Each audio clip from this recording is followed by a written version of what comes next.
დილიდან ნაციონალური სამზარეულოს ფესტივალი მიმდინარეობს აფხაზეთის სამეგრელოს ადმინისტრაციულ საზღვართან სოფელ ხურჩაში.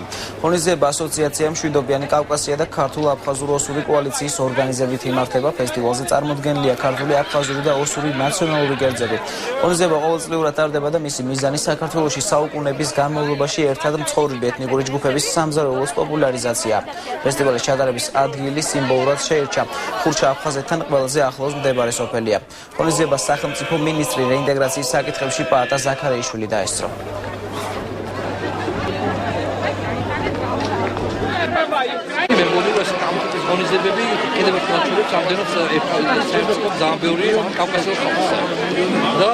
ეს ერთობა არა მარტო სამზარეულოში, კულტურაში არის, სიმღერებში არის, ცეკვებშია.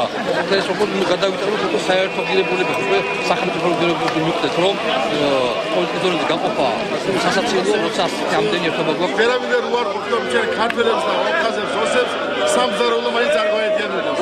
ასე რომ აქ ყველანი ყოველთვის ხოდა დადებითელობა რა გქონდა პროცესი.